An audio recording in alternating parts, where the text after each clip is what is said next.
15 तो હવે આપણે બરાબર 15 ને 1 લેવા હોય તો અંશમાં અને છેદમાં બંને સરખી સંખ્યા હોય તો બરાબર 1 આવે ને તો 15 છે તો અંશમાં પણ કેટલા આવે ઓપ્શન સી 15 તો 15 15 ઉડીને કેટલા આવી જાય 1 આવી જાય એટલે કે 15 હવે જોઈએ છઠ્ઠું તો તેમાં શું કીધું છે તો કે 5/9 બરાબર ખાલી જગ્યાના છેદમાં 45 તો ચાલો આપણે જોઈ લઈએ 5/9 બરાબર કેટલા કીધા છે આપણે તો કે 45 તો હવે આપણે 5/9 કીધા છે ને તો એના ગુણ્યા આપણે 45 છે તો 45 લાવવા 9 ને કેટલા વડે ગુણવા પડે તો કે યસ 9 5 45 5 ને ઘડિયામાં આવે ને એટલે કે 9 5 45 તો અંશને પણ 5 વડે ગુણવા પડે એટલે 9 5 45 હવે 5 25 તો અહીંયા શું આવશે આપણે તો કે યસ 25 એટલે આપણે શું કર્યું તો કે 9 ના 5/9 હતા અને આપણે કીધા હતા 45 તો 9 ને આપણે કેટલા વડે ગુણીએ તો 45 આવે તો કે યસ 5 વડે તો અંશને પણ 5 વડે આપણે ગુણવું પડે તો 9 5 45 અને 5 25 એટલે કે શું આવ્યા તો કે 25 એટલે કે ઓપ્શન બી હવે જોઈએ આપણે 7મું તો તેમાં શું કીધું છે કે 7/12 બરાબર 35/60 તો હવે કીધું છે 7/12 અને કીધું છે 35/60 તો કે 60 તો આ સંખ્યા રે એને આપણે ગુણીએ 5 વડે તો આવી જાય તો કે 5 સત્તુ 35 5 12 5 60 તો 7/12 7/12 આવી ગયા તો આ બંને કેવી છે બરાબર તો શું આવશે ઓપ્શન સી બરાબર હવે જોઈએ આપણે 8મું તો 8માં શું કીધું છે કે 2/3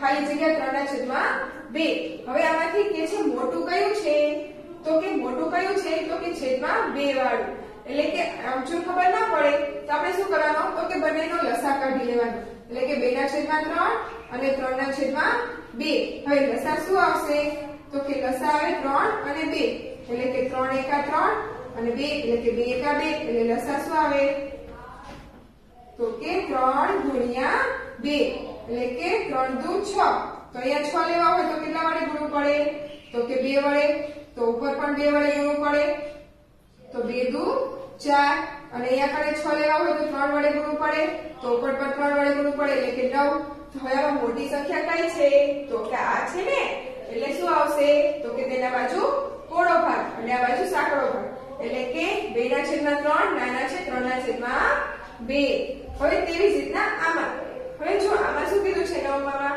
તો કે 5/9 અને 4/7 તો જુઓ હવે આપણે લસા લઈને કરવું ન હોય ને તો શું ધ્યાનમાં રાખવાના તો કે છેદ ધ્યાનમાં રાખવાના છેદ જેનું નાનું હોય ને એ સંખ્યા મોટી કહેવાય એટલે કે જુઓ આમાં છેદ કોના નાના છે તો કે આના તો એ સંખ્યા કેવી કહેવાય મોટી કહેવાય તો જુઓ એ સંખ્યા મોટી છે એટલે કે તેના તરફ કોળો ભાગ અને આના તરફ નાનો ભાગ બંધ ભાગ એટલે કે 5/9 નાના છે 4/7 ઓકે એટલે કે શું આવશે ઓપ્શન એ હવે જોઈએ આપણે તો કે 10મું તો તેમાં શું કીધું છે તો કે 4/5 અને 5/9 તો આમાં શું આવશે તો કે આમાં કઈ સંખ્યા મોટી કહેવાશે તો આપણે આમાં લસા લઈ જોઈએ ચલો લસા લઈએ તો શું આવશે લસા તો કે આપણે લસા લેવાનો થશે તો કે 5 નો અને 6 નો લસા લઈએ તો 2 વડે લઈએ તો 5 એમના એમ 2 તરી 6 3 વડે લઈએ તો 3 એકા 3 5 એમના એમ 5 વડે લઈએ 5 એકા 5 તો લસા શું આવ્યો આપણો તો કે લસા આવ્યો લસા બરાબર તો 3 દુ 6 6 પંચા 30 આવ્યા તો હવે અહીંયા આપણે 30 લેવા હોય 5 ની જગ્યાએ તો કેટલા વડે ગુણવું પડે 6 વડે ગુણવું પડે તો 30 આવી જાય તો અંશને પણ આપણે 6 વડે ગુણવું પડે તો 6 ચોક 24 અને પછી અહીંયા આપણે 30 લેવા હોય તો કેટલા વડે ગુણવું પડે 5 વડે એટલે કે 5 30 અને 5 25 તો આમાં સંખ્યા કઈ મોટી કહેવાય તો કે આ સંખ્યા મોટી કહેવાશે ને એટલે તેના તરફ કોળો ભાગ એટલે કે 4/5 નાના છે 5/9 એટલે કે ઓપ્શન એ હવે જોઈએ આપણે 11મું તો 11 માં શું કીધું છે આપણને? તો કે 2/11 વત્તા 3/11 વત્તા 4/11 બરાબર ખાલી જગ્યા. તો જુઓ આમાં છેદ બધાના સરખા છે ને સરખા, તો છેદ 11 મૂકી દેવાના. તો છેદ સરખા હોય તો અંશનો શું થાય? તો કે સરવાળો આપ્યો છે તો સરવાળો થશે. તો 4 ને 3 7, 7 ને 2 9, એટલે કે 9/11 એટલે કે ઓપ્શન ડી. હવે જોઈએ આપણે 12. તો 12 માં શું કીધું છે? 24/28 નું અધિક સંક્ષિપ્ત રૂપ કરો. કેનું કીધું છે? તો કે 24/28 નું શું કીધું છે? અધિક સંક્ષિપ્ત રૂપ કરો.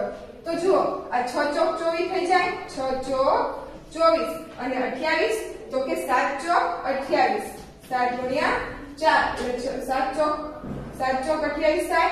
તો 4 4 બંનેના ઉડી જાય. શું બચ્યું? તો કે 6/7 એટલે શું આવશે આપણો ઓપ્શન બી 6/7. જ્યારે અધિક સંક્ષિપ્ત રૂપ કરવાનું કીધું હોય ત્યારે 24 કેના ઘડિયામાં આવે છે? તો કે 6 ચોક 24 અને 7 ચોક 28 એટલે 4 4 ઉડી ગયા. શું બચ્યું? 6/7 એટલે કે તે શું થઈ ગયું આપણું અધિક સંક્ષિપ્ત સ્વરૂપ. શું થયું? 6/7 એટલે કે ઓપ્શન બી. હવે જોઈએ આપણે 13. તો તેમાં શું કીધું છે કે 5/12 અને તેમાં શું કીધું છે? તેમાં ખાલી જગ્યા સમછેદી છે. શું કીધું છે? ખાલી જગ્યા સમછેદી કે જેના છેદ સરખા હોય એવી કઈ સંખ્યા છે? તો કે આ એટલે કે 5/12 અને 3/12 એટલે કે ઓપ્શન એ. હવે જોઈએ આપણે 14. તો 14 માં શું કીધું છે કે જેના અંશ કરતા છેદ 5 વધારે હોય તેવો અપૂર્ણાંક ખાલી જગ્યા છે. શું કીધું છે?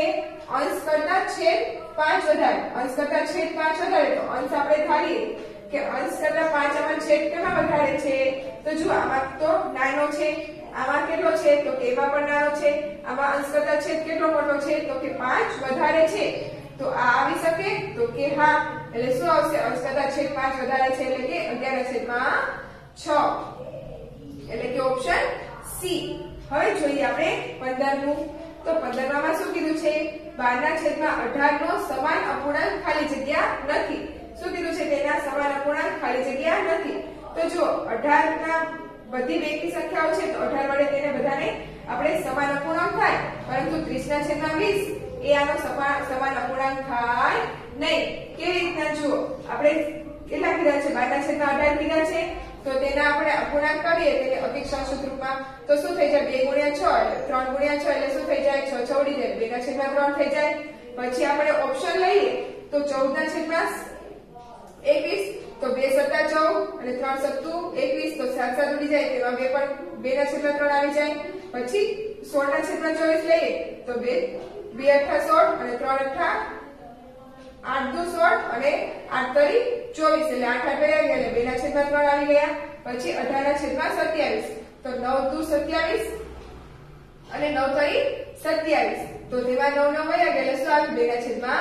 2/3. પરંતુ જો હવે 30/20 તો 3 2 30 એટલે શું આવશે? તો કે 3/2 આવે છે, 2/3 આવતું નથી એટલે શું આવશે? 10/20 લ્યા એ 12/18 નો સમાન અપૂર્ણાંક નથી એટલે શું આવશે આપણો ઓપ્શન ડી. હવે જોઈએ આપણે પ્રશ્ન નંબર 4. તો તેમાં શું કીધું છે? નીચેના વિધાનો ખરા છે કે ખોટા તે લખો. શું કીધું છે? પહેલું કે જેનો અંશ અને છેદ સરખી સંખ્યા હોય તે શુદ્ધ અપૂર્ણાંક છે. તો એ કેવો કહેવાય? તો કે એ પૂર્ણ અપૂર્ણાંક કહેવાય. એટલે કે શું છે? આ વિધાન ખોટું છે. હવે જોઈએ આપણે બીજું. તો તેમાં શું કીધું છે? 8/12 નો અધિક સંક્ષિપ્ત સ્વરૂપ 4/3 થાય છે. તો ચાલો આપણે જોઈ લઈએ. 8/12 શું કીધા છે? 12. તો હવે 4 દુ 8 થાય અને છેદમાં 6 દુ 8 થાય. તો શું થયું? 2 ઉડી ગયા. 4/6. તો હજી આપણે આના છેદ ઉડાડી શકીએ ને? તો છેદ ઉડાડીએ તો શું આવે?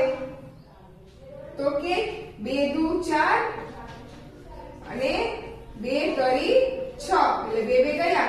શું આવ્યું? 2/3. આ શું આવી ગયું? આપણું અધિક સંક્ષિપ્ત સ્વરૂપ. શું આવ્યું? તો કે 2/3. આપણને કેટલું છે? તો કે 4/3. તો આ વિધાન કેવું છે? ખોટું. ઓકે ફ્રેન્ડ્સ, તો અત્યાર સુધીના દરેક વિકલ્પો અને ખાલી જગ્યા બધાને સમજાઈ ગઈ ને? તો ચાલો હવે આપણે આગળ બીજા ખરા ખોટા જોઈ લઈએ.